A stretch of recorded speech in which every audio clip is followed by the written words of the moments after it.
And because of that computer, we had no air conditioning. It was ridiculous. What do?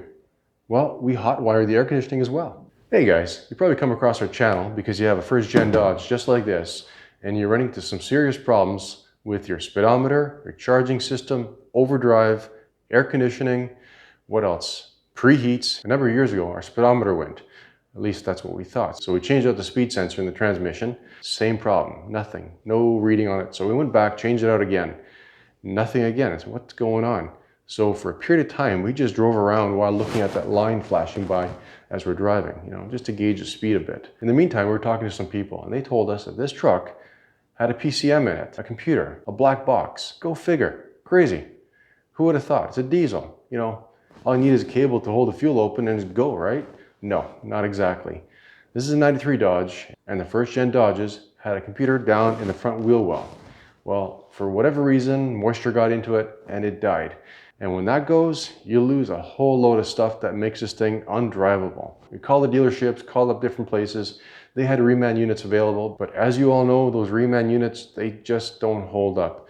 After some time, one thing or another will go, you can't trust them. It was at that point that we decided to chop this computer out and go old school. Hardwire everything.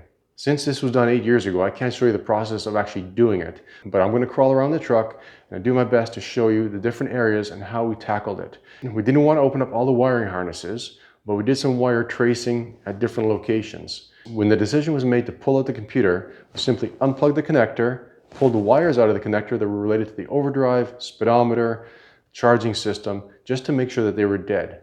And we didn't touch any other wiring anywhere else. It was really frustrating when the air conditioning died on this truck because of the computer. We just had the whole air conditioning system serviced, O-rings replaced, new compressor, put a pile of money into it, and because of that computer, we had no air conditioning. It was ridiculous. What do? Well, we hotwired the air conditioning as well, and it was actually pretty simple. The only thing we have to remember now when we run the air conditioning is to turn off the HVAC controls manually. When the truck shut down before, the computer would shut everything down for you because it makes it a lot easier on your starter when you go to restart the truck next time. These have a lot of torque, these starters, but hey, why make it work harder? I'm going to take you in under the hood and I'm going to show you how we hooked up the air conditioning. We didn't have to open up harnesses and tear the dash apart. It's a really simple solution right there. As I mentioned last time, we kind of opened up this harness just to give you guys a better view, but you see that blue-orange wire right there? That goes into a black wire, which then goes into that brown wire. So it used to come out from a relay mounted on the firewall over there and go into the computer via the blue wire and come out of the computer via that brown wire, and the computer would control the on and off. So here, as you guessed it, we hotwired it with that black wire, made it one, and now when you want your air conditioning to go on, either max AC, AC, or defrost, those three will make it function. And then when you want it off, just hit off. So as I mentioned, it's really simple to hook up the air conditioning in one of these trucks. Blue-orange to brown. Just put a jumper between those where it goes into the computer and you're all set. You just have to remember to turn it off inside the truck. Sometimes you forget, but for the most part, if you can remember, you'll be all set. All the pressure switches, all the high-low pressure switches, none of that has been tampered with, and everything works the way it did when the computer was there, except the computer no longer tells the air conditioning that the truck is no longer running, and thereby disengaging the clutch for the compressor. In our next video, we're going to talk about the preheat system. I'm going to tell you that whatever you heard about Canada, it isn't true. It snows up here all the time, and we do snowshoeing as a hobby. And that's why it's really important to have the preheat system work on this truck because, hey, we got to get out there. As I mentioned, the computer also controlled the preheat function on this truck. So if the temperature is below 60 degrees Fahrenheit, when you turn on the ignition, the computer would sense through a sensor in the air intake that the temperature is low or cold, and then it would engage your grid heater on the intake.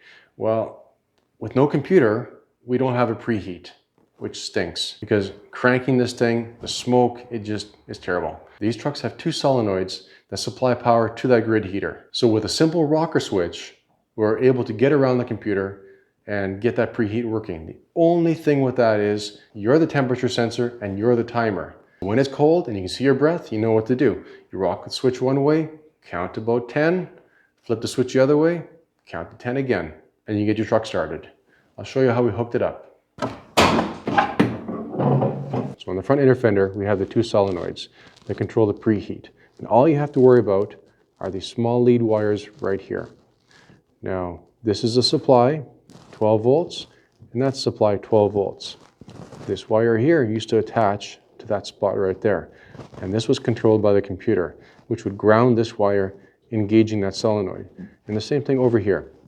That's a replacement, that's the original wire that came off, and that used to fit right on there. So this wire here and this one here now run into the cab to the rocker switch.